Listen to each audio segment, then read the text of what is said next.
Tuloy pa rin yung inaasahang rocket launch ng South Korea. Makakausap po natin sa telepono si NDRRMC Executive Director Benito Ramos. Magandang umaga po, Yusek Ramos. Maris, good morning. Magandang umaga sa ating mga ako. Opo, Undersecretary, kahapon sinabi niyo po na ngayon ang nakatakdang rocket launch. Tuloy po ba ang rocket launch ng South Korea ngayong araw? Yes, Maris, ngayong araw na ito, 30 January 2013. Mula alas 2:55 ito. Gusto ko correctin 4:30 na sinabi mo. 6:30 ito, Maris. 2:55 hanggang 6:30 ngayong hapon na ito.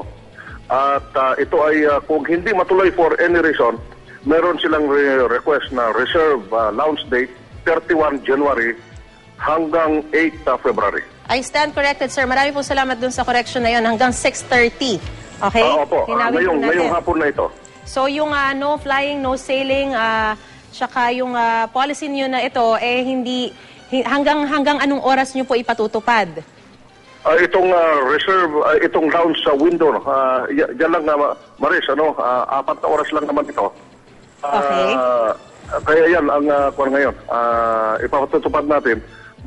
Babala na tayo noong 27 January pa, yung CAAP, Civil Aviation, nag-reroute na sila, may plan na sila dyan sa mga aeroplano. At dito naman sa Coast Guard at saka yung Marina, yung notice to mariner, meron na rin. At saka sa DILG, yung ating mga mangingisda dyan sa mga barangay, ay nainformahan na rin sila. Kaya kung ito, all systems go yung ating plano. Ang advice lang, huwag lang pumunta dito sa exclusion zone, 540 kilometers east of the Republic of the Philippines, mula dyan sa Region 5, Region 8 at saka yung Caraga Region. May mga tao po tayo doon na nagbabantay para masiguro na susundin po itong no flying, no sailing at no fishing zone na ito? Yes, Maris. Nandiyan naman yung Philippine Navy natin at yung Philippine Coast Guard. Para saan po ba talaga daw itong rocket launch na ito? Ba't kailangan pa itong gawin? Ilang beses na itong naantala pero talagang nais pa rin talagang maituloy ng South Korea. Yes, Maris, ito for scientific exploration. Hindi naman ito hostile. Wala naman dala ito na toxic chemicals or nuclear warhead. Kaya open sila sa South Korea for any information sa detalye nito. Kanina, sir, pinag-uusapan natin yung no flying, no sailing at no fishing zone. Kung sakaling may hindi sumunod dito, ano po bang gagawin sa kanila? May mga i-reprimand ba yan o may mga kaukulang parusa ba yan? Gusto ko lang linawin ito. After all our advisories, at their own risk.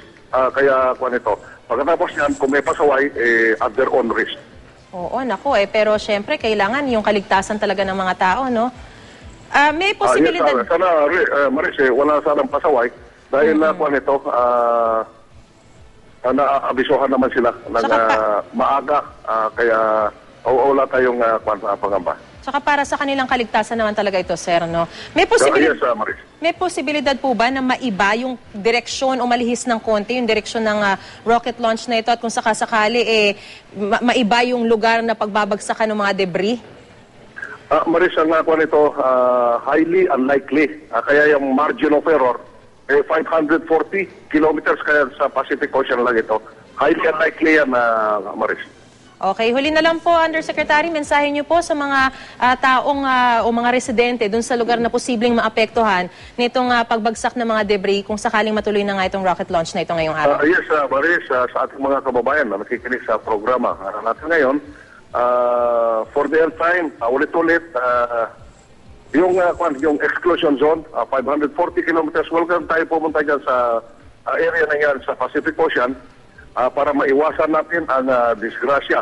Kaya 4 na oras lang naman ito na ni-request ng South Korea. Kaya sumunod lang po tayo sa advisory para maiwasan natin ang sakuna. Hindi naman po siguro sila malulugi na husto, no, kung sundin lang nila yung mga direktiba niyo po, no, sa 4 na oras na yun. 4 hours lang naman ito, Maris. Alright, maraming salamat po, Undersecretary Benito Ramos. Magandang umaga po sa inyo. Maraming salamat din, Maris.